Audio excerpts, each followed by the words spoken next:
Hi, everyone. It's Dr. Shanice Jones Cameron, and welcome back to the Her Guided Evolution podcast. Today, I am joined by a special guest, Rhodes Blake. And Rhodes is an Arizona elopement photographer capturing the intimate and beautiful moments of couples' special days in stunning locations. Beyond her passion for photography, she navigates the challenging yet rewarding life of being a mom to three wonderful kiddos under 3 years old, all while working full time. Everyone, please welcome Rhodes Blake. So, welcome. Oh, thank you, Shanice. Thank you for having me. I'm excited to be here and excited to talk and just get the party started. Yeah, so really happy that you are here and that you made some time to kind of hang out with us on the Her Guided Evolution podcast. So, could you tell us a little bit about yourself and your business, and particularly the piece about you being an elopement photographer? Because I think that's really cool, and I'd love to hear a little bit more about that as well. So, just get us started and let us know a little bit about who you are and what you do. Oh, thanks. Yeah, and like you mentioned, my name is Rose. I'm a development photographer, and I'm a mom of three, and I'm also a wife, and I also like work full time. And as far as like the elopement, so I do elopements and weddings. And elopement now we're starting to be, I think like after COVID, more people are starting to elope more. So elopements are pretty cool. Like you go to different location and sometimes a lot of people think like you have to elope maybe like out of the country, but a lot of people come to Arizona because we have the Grand Canyon and there's Sedona, and sometimes you could literally elope in your backyard type of thing. So the elopement it's not always going somewhere else. A lot of time it just could be you and your significant other and the people that you want there.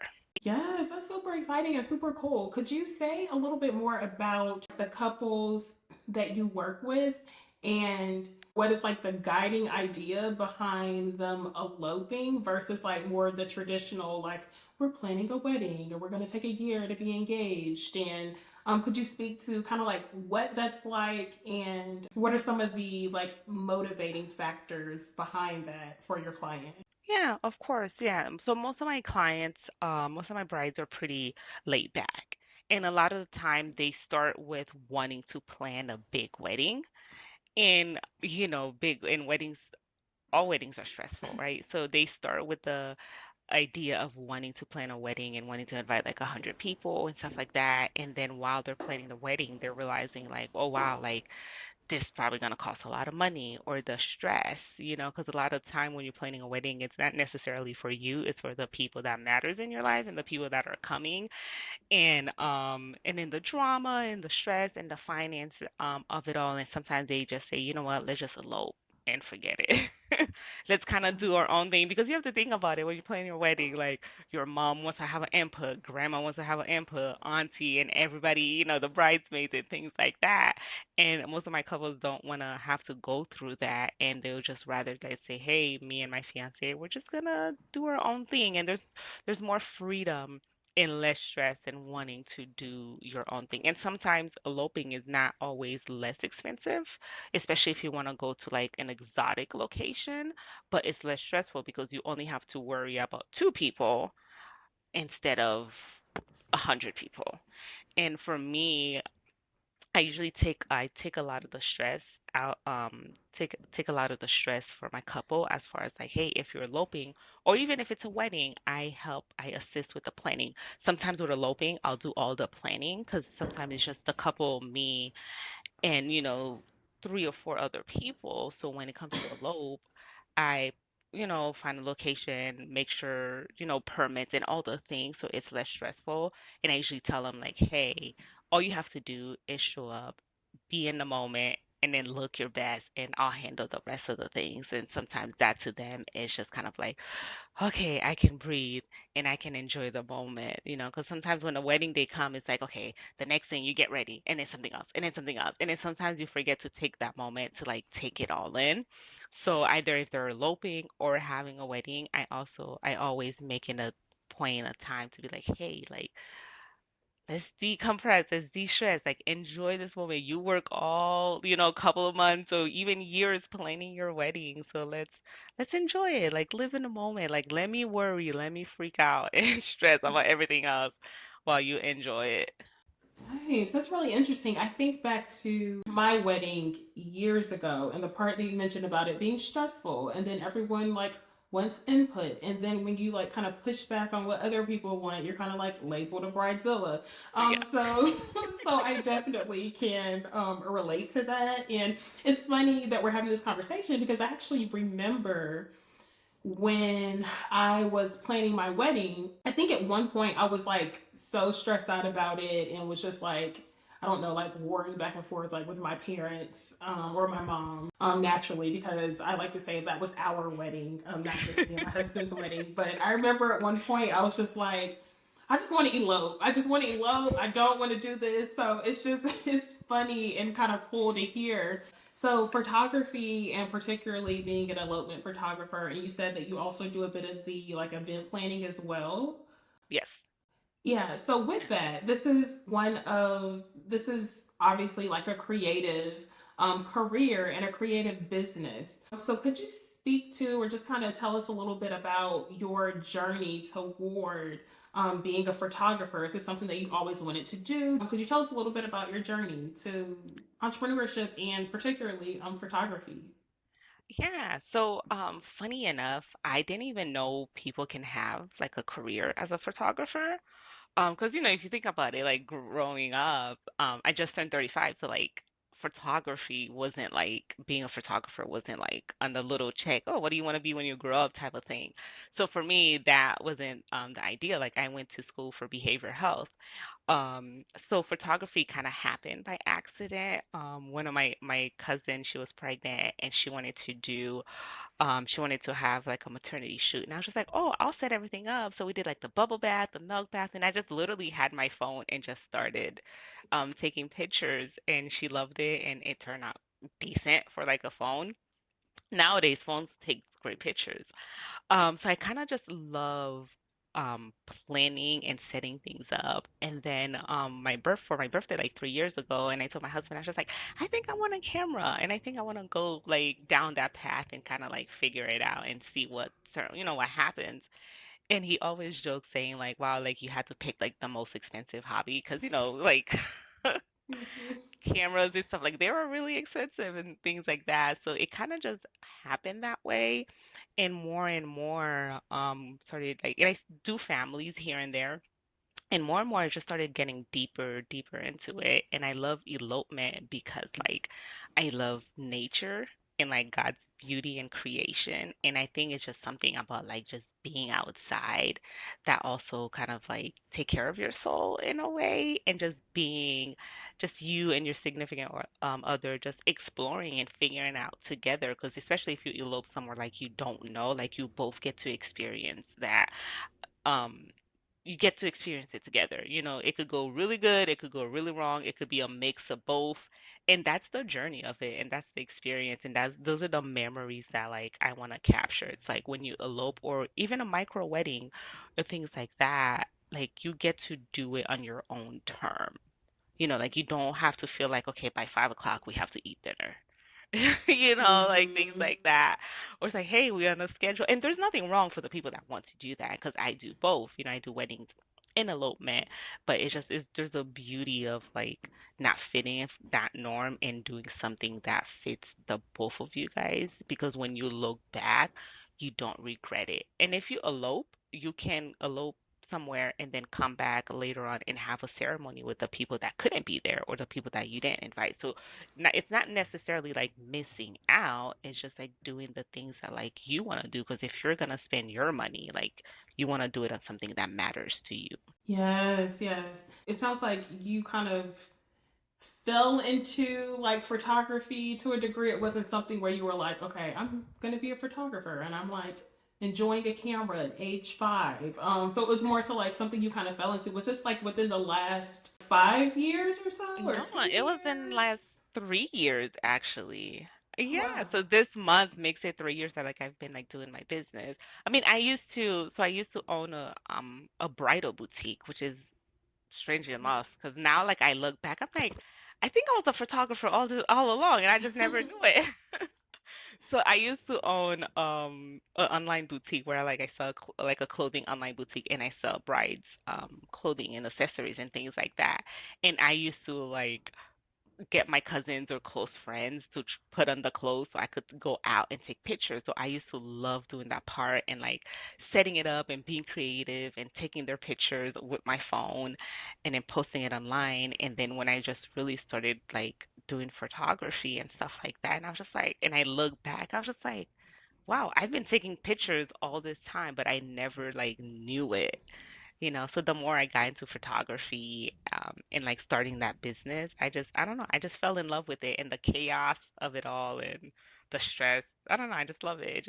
I love seeing the brides when they put on their dresses or, when they elope, just the feeling that they get like, wow, this is really happening. I've been planning this like all my life and today's the moment. And so, yeah. That's really, I love that because I can see you like lighting up as you're talking about it. I can see like this is something that you really have a passion for. And I love that. And that's something that I kind of advocate for on the podcast as well, because one of the dimensions of self-care that I often reference and that I think about when I try to like keep in mind for myself is creative self-care.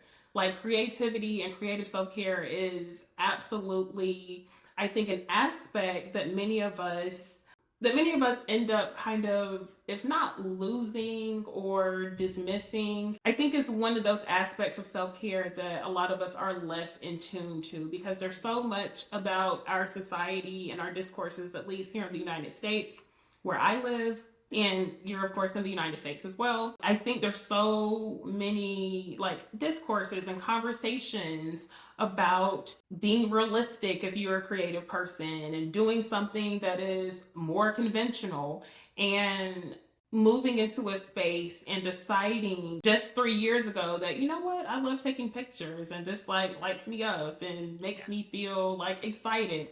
I think that is something that many of us can learn from and kind of aspire to. I love that you are just kind of showing, I think, showing people as well and showing other moms that even if you find something that really sparks your creativity and that you're super passionate about, even if it is like in your 30s, that it's something that is worth pursuing. And that is something that I just want to emphasize for the audience, that creative aspect of self care. And I think expressing yourself in that way and allowing yourself to express your creativity in that way, I think it has the capacity to just give us an experience in life that is more well rounded, that is less just emphasizing and focusing on us taking care of other people and being caregivers, and not allowing ourselves to just kind of pigeonhole what we love to do and our creativity into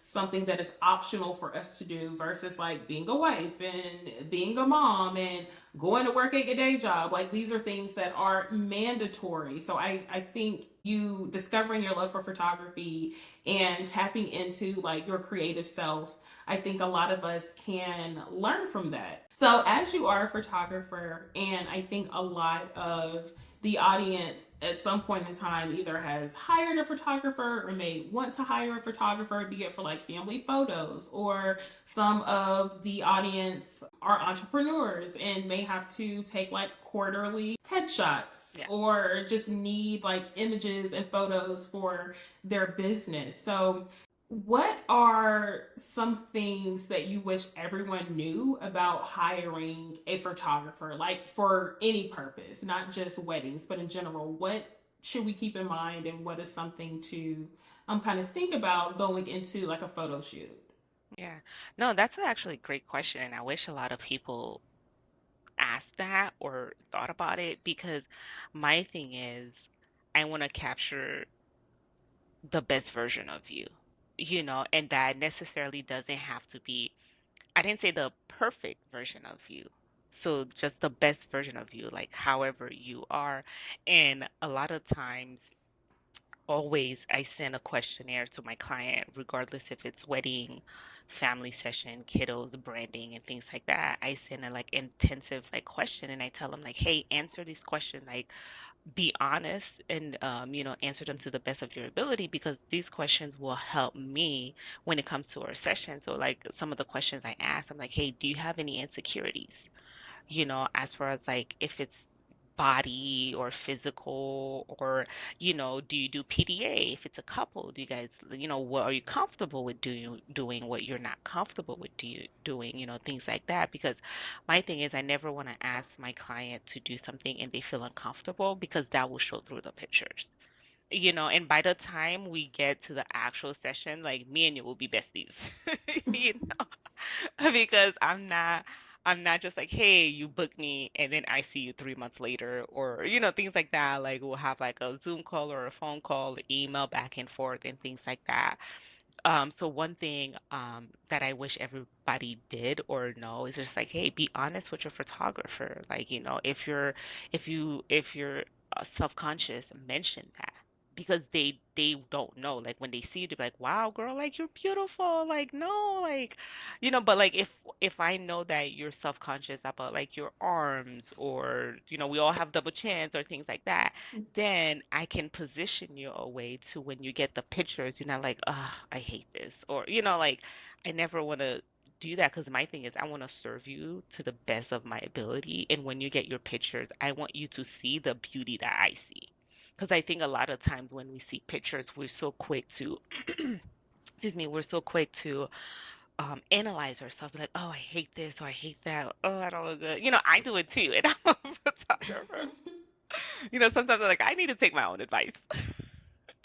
Right. But so I want you to feel confident, and I want you to feel powerful, and I want you to be and see the best version of yourself. So a lot of time I'm like, hey, like, what do you think about this? Or how do you feel? Or, what's your favorite color? Or what do you feel comfortable in? Or what do you feel powerful in? Because all of that will show through the picture. It's amazing how you capture, when you capture a picture, you capture the emotion, the feeling, like you capture that live. So if you're uncomfortable and I capture it, when you look at it, you're gonna see that it's gonna show through. So that's what I love to tell my clients, like, hey, tell me your life story, tell me everything. What do you like, what don't you like, what you're comfortable with, what do like things like that, because the more knowledge I know, the more I could better serve you.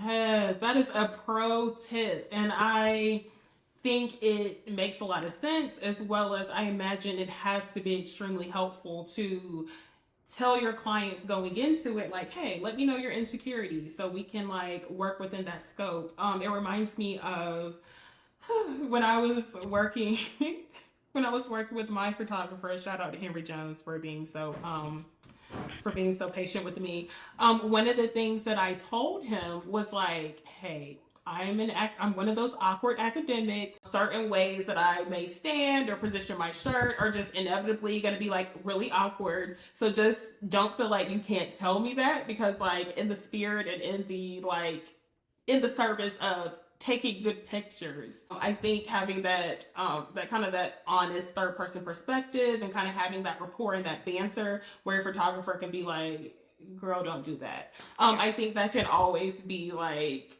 really helpful and make such a huge difference. Yes, no, totally. I'm the same way. I just like, because by the time I get to the session, I know their personality. So I know the ones that are like straightforward, to the point, and I know the ones that like, hey, like I need to like smoothly transition her and things like that. But it's all great, and I take a lot of candid moments to where I'm like, I do the poses that they want and things like that, and then we also do like a lot of candid moments. So it's kind of like best of both worlds. Yes. Okay. So those are the pro tips you can take from Rhodes. Get to know your photographer really well, as well as be forthcoming and honest about your insecurities, so your photographer can like support you and work with you. So I think that would be very helpful for people to kind of think about when they're going into a shoot, as well as just hiring a photographer in general. So I wanted to just ask you just kind of transition to talking a bit about your personal life, because I know one of the things that I really like connected with you on, as well as like wanted to talk about, is your like journey into motherhood, as well as this would like for you to talk about like the realities of having, if I'm not mistaken, three kids under three. At one point, I also had a very similar experience. So, I feel like we both can kind of like, we're here on that. Yes, So, yes. could you tell us a little bit about your journey into motherhood, as well as the experience of having three kids under three? Yeah. It's hard. Especially starting a business, getting that off the ground and all the craziness and stress and legalities and things like that that goes into a business alone. And it's like your baby because you're starting from scratch. So, and especially like having three kids. Well, my daughter just turned 4, so I guess now it's like 3 under 4. But yeah, no, it's a lot of work. And one of the things I try to do, and I'm still working on it, is I want to be present. And that's like one of my main things. It's like, okay, if like I don't, because you can't give 100% to two things at the same time. Either it's gonna be 50-50 or 80-20. Mm-hmm. Like you can't be there 100%. And so one of my focuses or the things like I'm trying to work on is like, okay, if I'm giving the baby a bottle, I'm not gonna try to give the baby a bottle and then still trying to do content on my phone and pose or answer an email because I may send the wrong thing to the wrong person. Yes. And so I try to be present. Like if I'm gonna give him a bottle, be in that moment, live in that moment because especially, having kids, like they grow up so fast and next thing you know, like he's gonna be walking or things like that. So my goal is to try to be present, like either if it's business, I'm there 100%. If I'm like doing emails or admin stuff, I'm there 100%. And if it's with the kids, I try to be there 100%. I'm there and focusing and giving that to them and doing like the schedule and things like that. So that's like one of the struggles because, we think we're super mom and we can do it all. And we can, for the most part. But it's just trying to be present in those little moments. Yes, my day job, or what I do for like my career, is I'm a communication professor.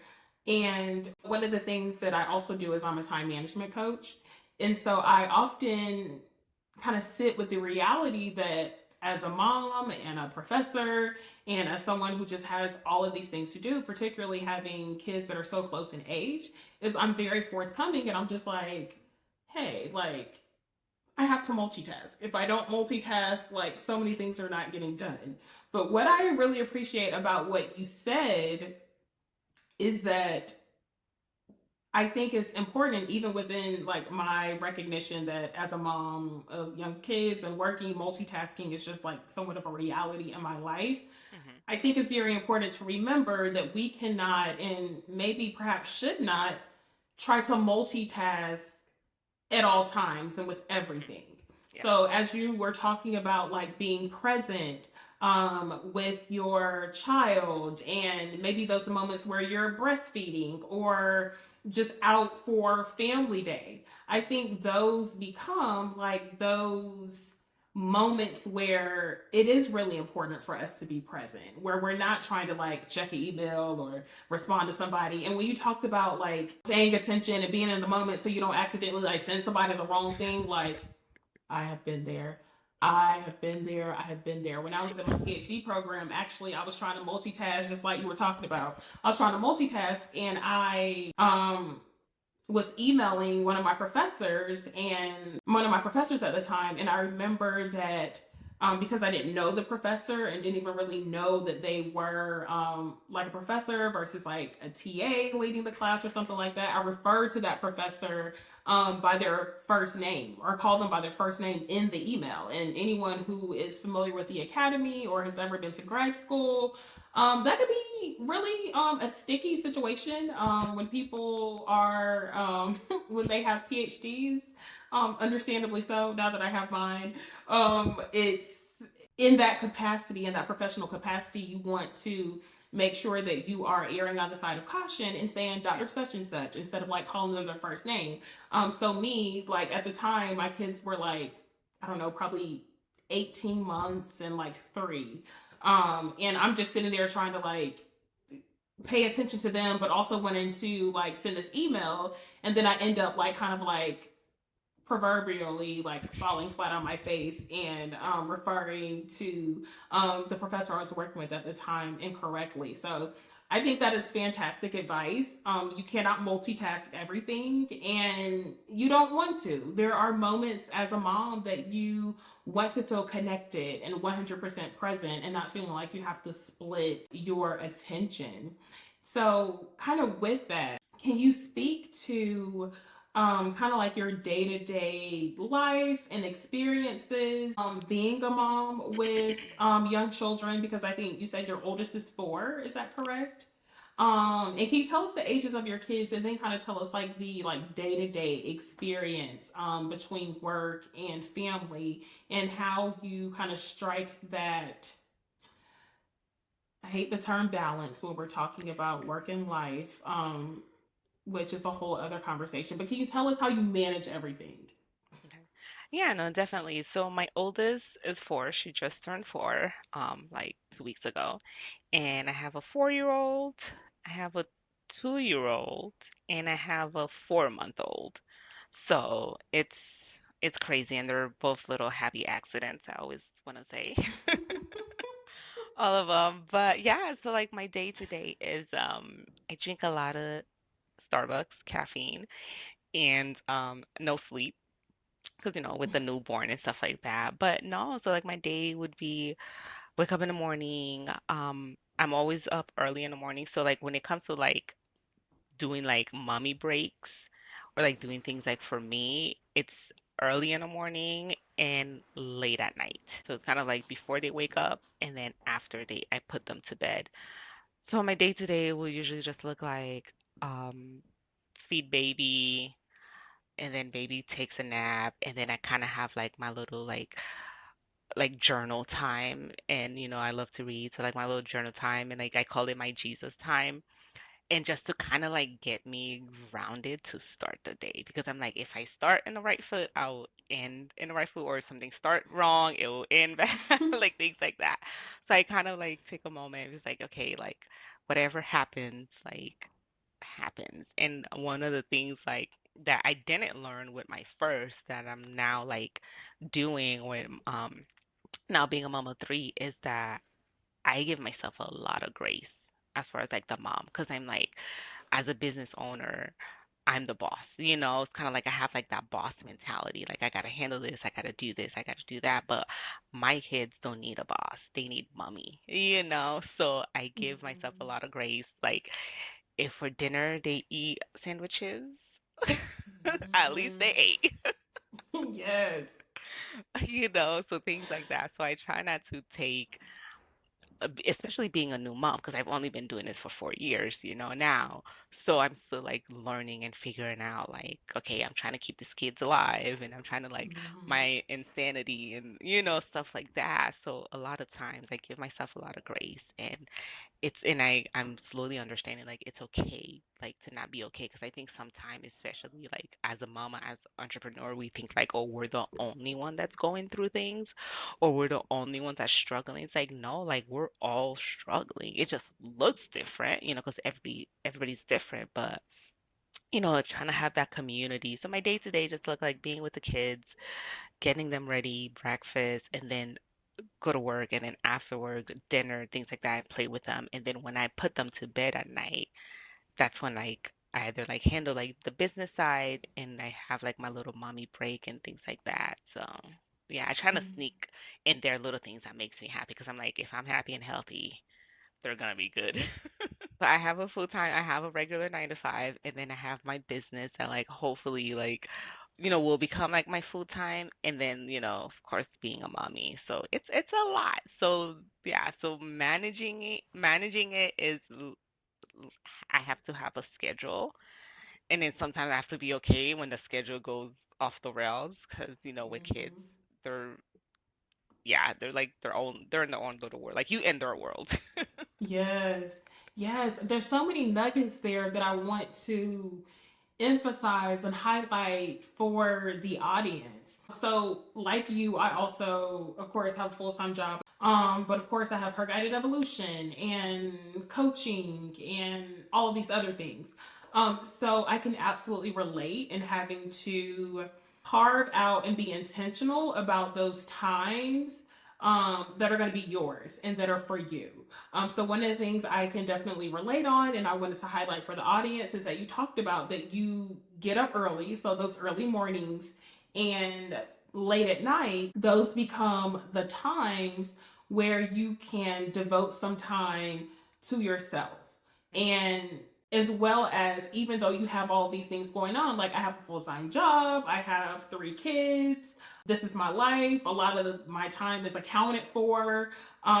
Many people would kind of take a step back and say, like, I don't have time or space for anything else. And honestly, that's understandable. If you're raising kids, you have a husband, you have, some people have school, some people have a Mhm. full-time job, like all of these things are seriously like more than enough for many of us to have to kind of navigate and deal with. So I think it could be, understandable to just kind of throw our hands up and say, like, look, I'm just trying to survive. I'm just trying to get where I'm trying to go and make sure my kids are good and just maybe have a little bit of time at the end of the night to eat some Cheetos and watch Netflix. So like that is totally understandable. But what I appreciate about your response and appreciate about your candor is that we don't have to just kind of resign to the stuff that we feel like we have to do. There, it is within many of us, it is within our power and within our autonomy to carve out space for not just our self-care, because self-care, I'm definitely an advocate for self-care, totally advocate for self-care, but also carve out space for our dreams and our creative passions. And I think so many of us, particularly those of us who have children, especially those of us who have like children that were born somewhat back to back, I think it's easy for a lot of us to kind of get into this mindset of I don't have the time or space for anything else. And I think what you just said and what you described, like the early mornings, late nights, I think that is inspiration to a lot of moms who may kind of be in the space of feeling like I don't have time or space for anything else, and my dreams and my goals need to be put on hold. But it's like, no, like this is your life. Um, Many of us have the autonomy to get up a little earlier or stay up a little bit later. And that becomes the times throughout the day where we get to just kind of exist and be a person. And I think more people and more moms kind of like knew that and kind of took that opportunity. Mhm. Yeah.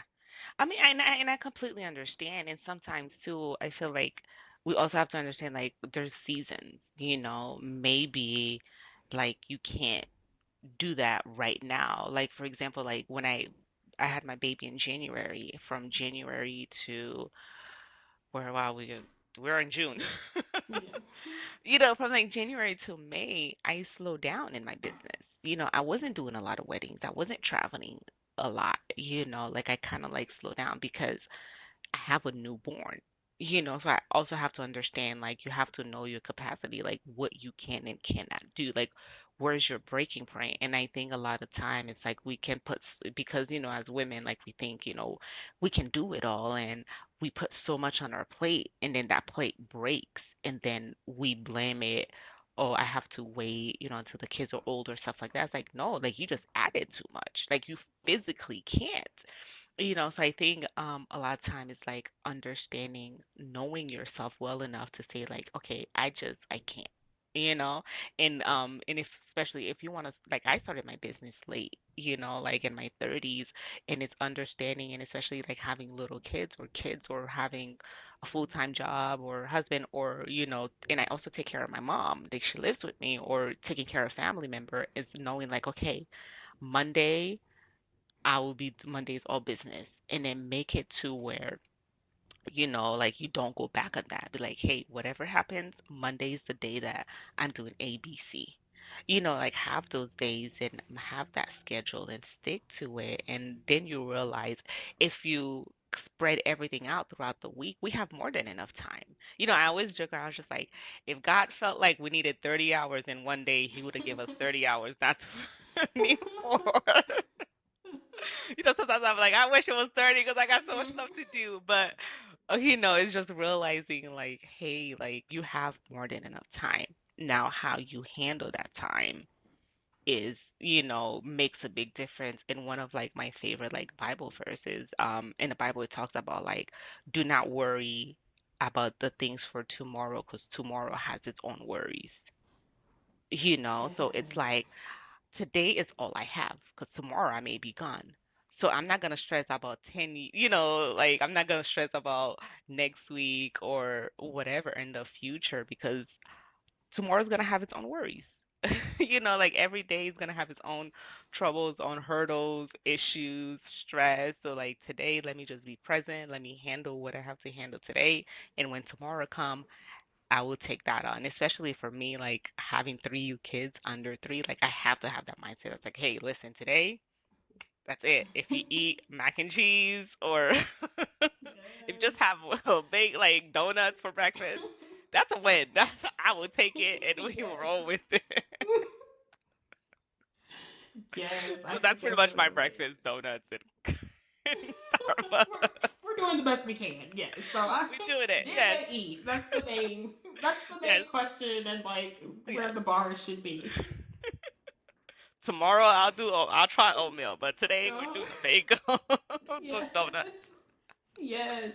I'm like my kids have peanut butter and jelly for lunch a lot more than I would like to admit.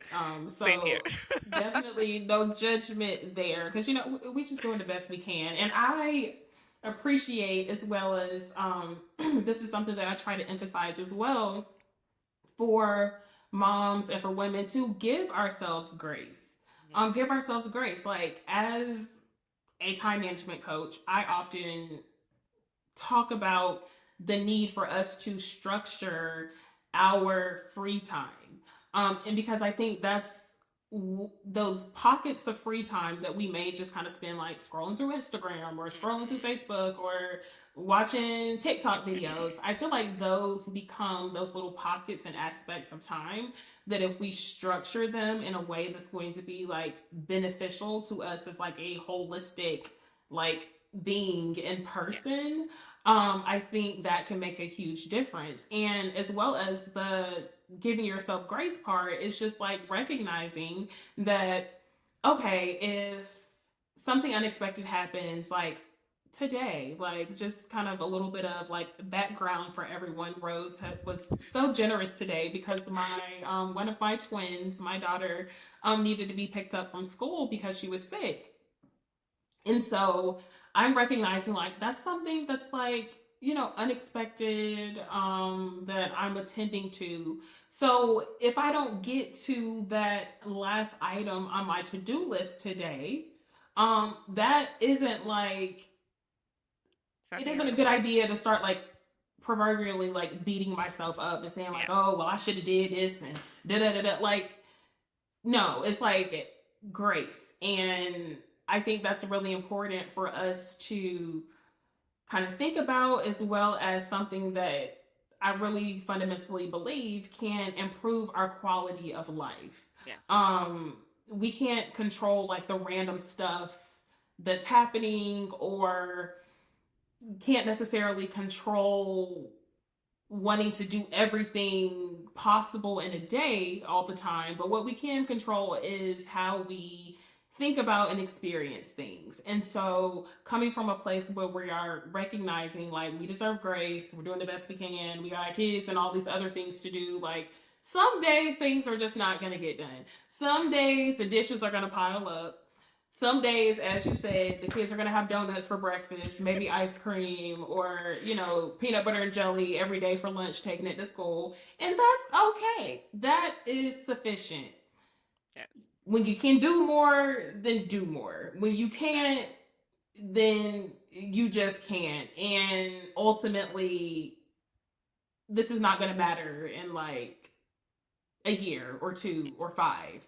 Right. So I think those become like components that I think everyone could probably take from your description of how you kind of navigate your day to day life.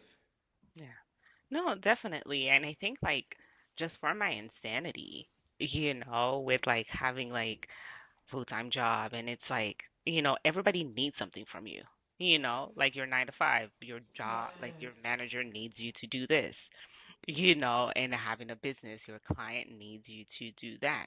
Kids, they need you to feed them. They need you. And I feel like like we're as moms, we're constantly giving, constantly pouring out, constantly pouring out, constantly pouring out. And if you don't have a community or if you don't have something that you do that you pour back into the cup, then you eventually run out and you won't even be able to serve the people that you want to serve. You won't be able to serve your clients. You won't be able to serve your kids to the best way. So I feel like a lot of times, like, we do need to take that self care. We do need to take that break. Like for me, a lot of time, I'm like, when I do my Starbucks runs, like I take my time. It may be like 30 minutes, but like, hey, I was in traffic. Mm-hmm. you know. Yes. So, and I go to the store a lot just to like get donuts or just like little things. Like we have to take the break because we eventually will burn out. And when we burn out, we Mm-hmm. can't be there for our kids and we can't be there for our family and we can't be there for our clients or things like that. So like you mentioned, like taking that self-care and doing those little things and taking those little me breaks are vital, especially if you have like so many things that you're trying to handle and so much on your plate. This reminds me of a Monica song, Getaway. And she talks about like for real, we're talking about somebody always needs something from you, like, yes, for sure. And there's like a part of the song where she's like, sometimes I wish I was invisible, so no one would know where I am to ask me for anything. Yeah. A word, okay? A word. Yes. And I mean, even just the understanding and the knowledge that there are all of these people who are depending on you and need you for things. That in and of itself is a lot, like on an emotional level, because it feels like, I could have a meltdown right now, but I don't really have time for this, so I'm gonna have to put Exactly. that off until like Tuesday. So like I think that is a very real feeling for many of us, and I really appreciate you pointing that out and pointing out that all of us are just kind of expected to like give, and give. But what I like to emphasize on the podcast and just like my philosophy in general is like, this is your life. Like, this is your life, and you deserve more out of life than just being a caregiver, than just being like an instrument for somebody else to kind of need and use how they see fit. So I really appreciate that. So, Rose, I want to be respectful of your time, and I really appreciate you taking the time to come on the Her Guided Evolution podcast. If you could tell everybody where they can find you. Yeah, I'm on all social platform. Instagram, just Rhodes Blake Photography, and you can find me at my website, which is www.rhodesblakephotography, and send me a message. I would like to get to know you guys and be friend and support you guys in any way that I can, because we do need that community, and sometimes you just need somebody to vent to or whatever it is. But yeah, so thank you for having me, Dr. Shanice. I'm so honored and thankful, and it was a blessed conversation.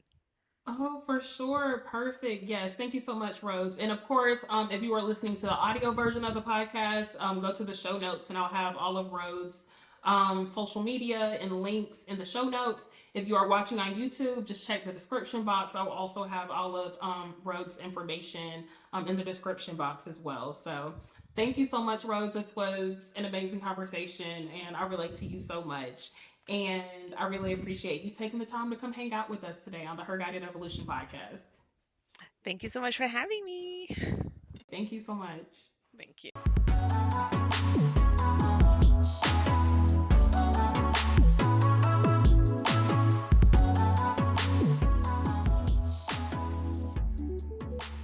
So for this week on the editor's note, as I was editing this episode, I am reminded of everything that was going on prior to me recording this episode. So I recorded this episode back in May 2024, of course. And the morning of the recording, I got a call from my children's school that one of my children needed to be picked up because they were sick with a stomach bug. So I ended up having to push my interview with Rhodes back about like 30 minutes to an hour, which she was so gracious to do that, because I know time is valuable. It's our most valuable resource. But I remember as Rhodes and I were talking, my child who stayed home from school kept coming in my office. So if you are watching the YouTube version of the episode, then you'll probably see like, just know that some of the cuts, it was my child coming in and out because they were essentially homesick that day. And what I take from this week's editor's note is, particularly as a mom, when you have all of these things going on and you can't necessarily plan for when your kids have sick days or when anything else wild just may come up out of the blue. I want to remind you, just like I would like to remind myself, that we are capable of maneuvering and working things out. So I didn't know if Rhodes was going to be available to push this interview back an hour. I didn't know what time I was going to get back from picking my child up from school. But I was determined not to cancel this interview. I take my obligations and my appointments very seriously. So I was determined to be mindful of the fact that Rhodes and I had already carved this time out. And I just made it work, even though it took some maneuvering. So this is just a little bit of, hopefully, inspiration from this editor's note, that whatever happens that is unexpected, that is frustrating, you, mama, you got this. We are so astute and resourceful as moms and as women more broadly that I think a lot of times we could give ourselves more credit, as well as have more confidence in our ability to figure things out and work things out without feeling like we need to stress and be overly concerned about our capabilities or our abilities to shift and make things work the best way that we know how. So thank you all so much for listening to the Her Guided Evolution podcast. I will see you next week. Take care and be well. Thank you so much for listening to the Her Guided Evolution podcast. Please take a moment and take my free self-care quiz that will tell you your self-care personality. I took my own quiz because, it is just that helpful for giving us insights on what types of self-care we may like and benefit from. And I am the introspector. The introspector is someone who can benefit from like meditations and journaling and looking inward and really getting in touch with themselves. There's other personality types like the ambitious extrovert or the aesthetic enthusiast. So if you are interested in learning about your self-care personality, head over to herguidedevolution.com/quiz and take the free self-care quiz and learn your self-care personality. Thank you so much for listening to the Her Guided Evolution podcast. I will see you next week. Bye.